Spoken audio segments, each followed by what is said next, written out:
같이 봉독했던 사도행전 2장 14절에서 21절 말씀 가지고 이것이 예언의 성취다라고 하는 제목으로 우리 하나님의 말씀 증거하겠습니다. 오순절에 발생한 이런 사람들을 굉장히 어리둥절하게 만들었습니다. 우리가 성경에서 보다시피 두 개의 큰 반응이 있었죠. 한 부류는 그 일을 보고서 놀라서 당황했다. 영어로 보면 amazement and great perplexity라고 얘기를 합니다. 너무나 막 놀래서 perplexity, 당황해서 어쩔 줄 몰랐다는 것이죠. 그리고 다른 한 부류는 어떻게 했냐면 그들이 술에 취했다라고 하면서 조롱했습니다. 인간의 이성이 이해할 수 없는 신비스러운 그러한 일이 발생을 하면은 우리에게 대개 이러한 반응이 일어나죠. 오늘 우리가 읽은 그 본문을 보면 사람들의 이러한 반응에 대해서 베드로를 비롯한 11 사도들이 사람들 앞에 서서 이 일이 어떻게 된 일인지에 대해서 증언을 하고 있습니다. 베드로하고 11 사도가 사람들 앞에서 굉장히 확신에 찬 그러한 목소리로다가 이렇게 말을 하고 있죠. 유대인들과 예루살렘에 사는 모든 사람들아, 이 일을 너희로 알게 할 것이니 내 말에 귀를 기울이라. 여러분들도 오늘 말씀에 귀를 기울이실 줄로 믿습니다. 유대인들과 예루살렘에 사는 사람들이 누굽니까? 이들은 바로 예수 그리스도의 그 십자가 사건을 알고 있었던 사람들이고, 그리고 성경을, 즉 구약 성경, 우리가 말하는 구약 성경을 아는 사람들이었습니다. 우선 말씀을 보면은 베드로는 그들이 조롱하고 있듯이 이 일을 술 취해서 일어난 일이 아닌 것을 분명하게 밝히고 있습니다. 그 근거가 뭐죠? 바로 시간입니다. 뭐라 그러냐면 때가 제3시니 너희 생각과 같이 이 사람들이 취한 것이 아니라 라고 이야기를 합니다. 여러분, 여기서 제3시라고 하는 것은 지금 우리가 쓰고 있는 시간으로 몇 시죠? 제가 몇 번을 가르쳐 드렸어요. 성경에 나오는 시간에다가 플러스 6를 하면 됩니다. 그러니까 제3시니까 9시, 그렇죠? 우리가 쓰는 시간으로 9시입니다. 기억을 해두시면 좋습니다. 물론 아침부터 해장술 하시는 분도 계시지만 아침부터 우리가 집단적으로 술을 마시는 일은 그 당시의 문화뿐만이 아니고 지금의 문화에서도 별로 없는 일이죠. 거의 없는 일이다, 그런 일들은. 술 취한 것 때문에 벌어진 일이 아니라는 것을 밝히니 베드로가 밝힌 다음에 베드로가 이 일이 왜 일어났는지에 대해서 이제 이야기를 하고 있습니다. 베드로가 이러죠. 유대인들과 예루살렘에 사는 사람들에게 구약의 예언서 중에 하나인 요엘서의 말씀에 대해서 이야기를 합니다. 그 말씀은 여러분들도 다 잘 아는 말씀입니다. 그래서 그거는 특별히 제가 오늘 풀어서 얘기는 하지는 않겠지만, 그가 요엘서의 이야기를 하는 이유는 그것은 술에 취해서 발생한 그러한 일이 아니라 하나님의 말씀의 성취라는 것을 말하기 위해서입니다. 오늘 말씀 제목대로 한마디로 지금 이렇게 일어나고 있는 이 일은 예언의 성취다. 하나님이 말씀하신 것이 이루어지는 것이다 라고 증언을 하고 있다는 것입니다. 자, 여기서 우리가 주목할 것은 베드로와 11 사도는 어떻게 이것이 오순절에 있었던 성령 강림 사건이 예언의 성취라고 말할 수 있었을까요? 자, 유대인들이 보는 구약 성경은 지금 우리가 기독교인들이 말하는 것처럼 구약 성경이라고 하지 않습니다. 기독교인들이 말하는 구약 성경은 히브리인들, 그 유대인들에게는 히브루 바이블이라고 이야기를 합니다. 그리고 그들은 그 히브리어의 앞자를 따가지고 자기들의 그 바이블을 타나크라고 그래요. 타나크의 앞자가 뭐냐면 토라, 그 다음에 느빔, 그 다음에 케추빔이라고 해가지고 이 앞 글자만 사서 타나크 이렇게 이야기를 합니다. 그래서 모세오경, 예언서, 그 다음에 성문서, 시편이라든지 잠언 이런 거 들어있는 성문서, 이거를 가리켜가지고 타나크, 그래서 히브루 바이블이라고 이야기를 합니다. 근데 베드로하고 11 사도가 이 일에 대해서 이것은 예언의 성취다라고 이렇게 증언할 수 있었던 결정적인 이유가 뭐냐면 이들이 그 탄악, 하나님의 말씀, 구약 성경, 이것을 그 성경 공부를 아주 진지하게 했기 때문에 그렇습니다. 복음서에서 그리고 사도행전에서는 물론 명시적으로 제자들이 성경 공부를 열심히 하더라 이런 이야기가 나오지 않습니다. 그러나 요한복음에 등장하는 나다나엘, 예수님의 제자 바돌로메죠. 나다나엘, 바돌로메 같은 인물입니다. 이 나다나엘의 일화에서 보듯이 예수님과 함께 있으면서 그리고 예수님의 부활 이후에 이들이 함께 모였을 때에 성경 공부를 열심히 했다는 것을 어렵지 않게 알 수가 있습니다. 예수 사건에 휘말리고 나서 제자들은 당연히 이런 질문을 가졌겠죠. 이게 뭐지? 왜 이 사건이 뭐지? 이 사건이 왜 일어났지? 우리의 삶 가운데 왜 이 사건이 엮이게 됐지? 이러한 의문을 풀기 위해서 그들은 성경을 면밀히 들여다 보았을 거예요. 베드로 그리고 11사도는 성경 공부를 열심히 했습니다. 그래서 지금 자기들의 인생 가운데 벌어지고 있는 그 일이 도대체 무엇인지를 이해하기 위해서 열심히 했다는 것이죠. 그들에게는 그렇게 영적 분별을 할 수 있는 지혜가 필요했습니다. 그리고 베드로와 11사도는 성경을 통해서 자신들에게 발생한 일이 무엇인지를 깨닫게 되었는데 한마디로 뭐냐면 이것은 예언의 성취구나 라는 것을 깨달았다는 겁니다. 제가 지금 이런 말씀을 드리니까 여러분들 마음속에 지금 목사님이 성경 공부하자고 성경 공부에 들어오라고 말씀하시는구나 이렇게 생각을 하시면 곤란합니다. 여러분, 저는 여러분의 자유를 존중합니다. 그리고 성경 공부에 참여하고 안 하고는 여러분들의 자유입니다. 제가 말하고 싶은 것은 성경 공부에 들어오라라고 하는 것이 아니고 베드로와 11사도는 어떻게 자신에게 벌어지고 있는 일에 대해서 예언의 성취라고 말할 수 있었으며 그리고 그렇게 말하는 것이 그들의 삶을 어떻게 바꾸었는지를 말하고 싶은 겁니다.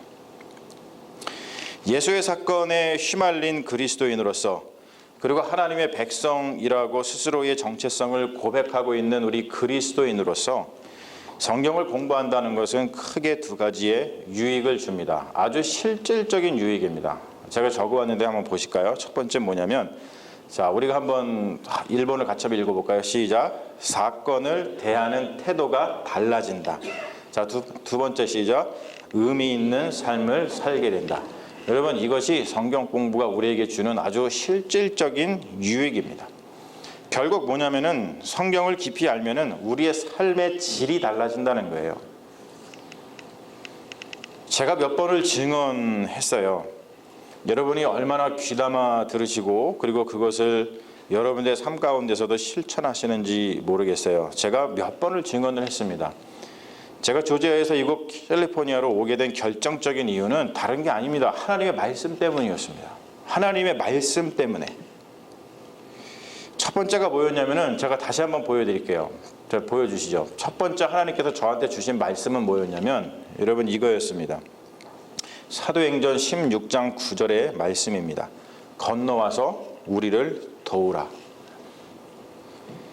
이 하나님의 말씀이 없었다면 용기를 내지 못했을 것입니다.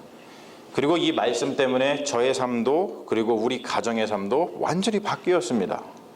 저희가 지금 캘리포니아에 와서 살고 있잖아요. 놀라운 일이 벌어졌죠. 그리고 두 번째, 제가 저희 교회하고 연결이 되었을 때 하나님이 저한테 주신 말씀은 바로 이 말씀입니다. 에스겔서 16장 9절의 말씀이었어요. 너는 피투성이라도 살아있으라. 이 말씀을 듣고서 제가 이 교회가 힘들구나. 그러나 하나님께서 붙잡고 계시는구나 라는 생각에 순종하는 마음으로 왔습니다. 여러분, 이 교회가 힘들기 때문에 온 게 아니라 하나님께서 이 교회를 붙들고 계시기 때문에 온 겁니다. 이 말씀 때문에 저는 이곳에 왔고 그리고 여기에서 아주 의미 있는 삶을 살아가고 있습니다. 이 말씀 때문에. 성경의 이야기는 남의 이야기가 아니라 성경의 이야기는 나에게도 그대로 이루어지는 이야기가 되어야 됩니다. 여러분, 그래야지만 그리스도인의 삶은 의미 있는 삶이 될 수가 있습니다. 저는 저에게 일어난 일이 바로 베드로에게 일어난 일이라고 생각을 합니다. 생각을 해보십시오. 베드로가 성경을 진지하게 들여다보는 사람이 아니었다면 그가 사람들 앞에 당당하게 나서서 이것은 예언의 성취다라고 하는 증언을 하지 못했을 것입니다. 그리고 그가 하나님의 말씀을 진지하게 들여다보는 사람이 아니었다면 제자로서의 삶을 살지 못했을 것이고 그의 삶은 의미로 채워지지 못했을 것입니다. 그가 하나님의 말씀을 붙들고 살았기 때문에 그는 목숨까지도 내어놓을 수 있는 순교자가 될 수 있었던 것이죠. 그 하나님의 말씀이 그의 삶 속에 의미를 주었기 때문에 그렇습니다. 저의 삶도 마찬가지입니다. 제가 성경을 진지하게 들여다보는 사람이 아니었다면, 그래서 제가 저렇게 말씀드리고 있는 사도행전의 말씀을 몰랐고 에스겔서의 저 말씀을 제가 몰랐다면은 저한테 벌어지고 있는 그 일이 예언의 성취, 저 하나님의 말씀이 이루어지고 있는 것을 모르고 용기를 내지 못했을 것이고, 아직도 내가 왜 지금 여기에 있지? 내가 지금 여기서 무엇을 하고 있지? 내가 지금 무슨 일을 해야 되지? 모르는 채 의미 없는 삶을 살아가고 있을지 모릅니다. 저는 이 찬송을 참 좋아합니다. 찬송가에 여러 가지 찬송이 많이 있고 좋아하는 찬송이 많이 있습니다만 이 찬송도 참 좋아해요. 찬송가 347번의 찬송입니다. 겸손히 주를 섬길 때 괴로운 일이 많으나 구주여 내게 힘주사 잘 감당하게 하소서. 여러분, 산다는 것은 참 힘겨운 일입니다. 힘들고 어려운 일이 참 많죠. 오늘 이용현 집사님 기도하실 때 제가 은혜를 많이 받고 눈물이 났습니다. 고백하잖아요. 하나님, 삶 가운데 참 어려운 일이 많이 있는데 그 어려운 일이 무엇인지 분별할 수 있는 지혜를 주시고 그것을 이겨낼 수 있는 힘을 주시옵소서. 여러분, 사는 게 참 힘들고 어려운 게 많지만 여러분, 그래도 저는 참 행복합니다. 여러분들도 하나님의 말씀을 붙들고 살아간다면 저와 동일한 생각을 가지고 계실 줄로 믿습니다. 의미 있는 삶을 살고 있어서 저는 마음이 참 늘 뿌듯하고 평안합니다. 마음이 낙심되지 않고 희망이 넘칩니다. 여러분, 그렇게 보이지 않으세요? 제가 지금 이렇게 좀 눈물을 흘리려고 말락 그러고 있지만 여러분, 제가 세상을 막 다 산 것처럼 막 낙담해가지고 사는 것처럼 보이십니까? 여러분, 저를 보면 힘이 빠지십니까? 아니면 힘이 나십니까? 왜 그럴까요? 왜 제가 사는 것이 힘들고 어렵고 저만 힘든 게 아니고 다 우리가 사는 게 힘들고 어렵지만 왜 마음은 늘 평안하고 뿌듯하고 낙심하지 않고 희망에 넘쳐서 살아갈까요? 왜냐하면 내가 살고 있는 이 삶은 그냥 아무렇게나 사는 삶이 아니라 예언의 성취인 것을 믿기 때문입니다. 할렐루야. 바로 그것 때문입니다. 하나님의 말씀을 진지하게 공부한다는 것, 그리고 그 말씀을 마음속에 품고 살아간다는 것은 여러분, 이렇게 삶을 바꿉니다. 내 인생에 벌어지고 있는 그 수많은 사건들을 대하는 태도, 바로 그 태도가 달라지고 그 사건들 속에서 낙심하는 것이 아니라 의미를 발견하기 때문에 삶의 질이 달라집니다. 여러분, 한번 여쭙고 싶어요. 여러분들의 삶 가운데 많은 일들이 있겠지만 그 사건을 여러분들이 접하면서 이것은 예언의 성취야 라고 자신 있게 말할 수 있는 삶의 사건을 여러분들은 가지고 계십니까? 우리 삶 속에서 발생하고 있는 사건들이 예언의 성취인지 아닌지 아느냐 모르느냐에 따라서 우리의 삶의 질이 완전히 달라집니다. 그 사건들이 예언의 성취인지 아닌지 알려면, 그래서 그것을 알아서 삶의 의미를 발견하고 우리의 삶을 바꾸고 그리고 정말로 질이 다른 행복한 삶을 살아가려면 우리가 성경을 진지하게 들여다보는 것, 성경 공부는 절대적으로 필요합니다. 사랑하는 여러분, 제가 이렇게까지도 증언했는데도 성경 공부에 대해서 관심을 두지 않는 분까지도 저는 존중합니다. 진심으로 존중합니다. 그러나 여러분들이 주 안에서 날마다 승리하기를 그리고 행복하기를 그 누구보다도 진심으로 바라면서 제가 불철주야로 여러분들의 이름을 한 명씩 불러가면서 여러분을 위해 기도하고 애쓰는 이 부족한 종의 이 절절한 마음이 여러분 조금이라도 느껴지시는 분이 계시다면 여러분 마음을 돌이켜서 발걸음을 돌려보십시오. 성경 공부는 교회의 이벤트 행사가 아닙니다. 성경 공부는 우리의 생명을 살리고 우리의 생명을 풍성하게 하는 하나님의 선물입니다. 여러분, 제가 하나님께 이 선물을 받아서 기쁘고 즐겁고 의미 있게 인생을 살아갑니다. 여러분들도 동일한 마음일 줄로 믿습니다. 사랑하는 여러분, 우리의 생명을 살리고 우리의 삶을 풍성하게 하는 하나님의 선물을 여러분들과 나눠 가지고 싶습니다. 귀 있는 자는 들을지어다. 아멘. 우리 기도하겠습니다.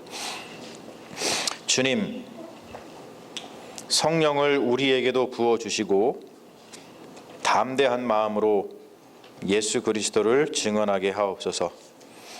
베드로는 담대하게 나아가 증언했습니다. 그는 성령 강림 사건이 예언의 성취라고 증언했습니다. 그가 성령 강림 사건을 예언의 성취라고 증언할 수 있었던 이유는 그가 성경을 알았기 때문이고 성경의 말씀을 진지하게 받아들였기 때문입니다. 우리도 성경을 알게 하옵소서. 그 말씀을 진지하게 받아들이며 우리의 믿음 안에서 발생하는 일들에 대하여 영적 분별을 통하여 이것은 예언의 성취다 라고 담대하게 증언하는 믿음의 자녀들이 되게 하옵소서. 예수님의 이름으로 기도합니다.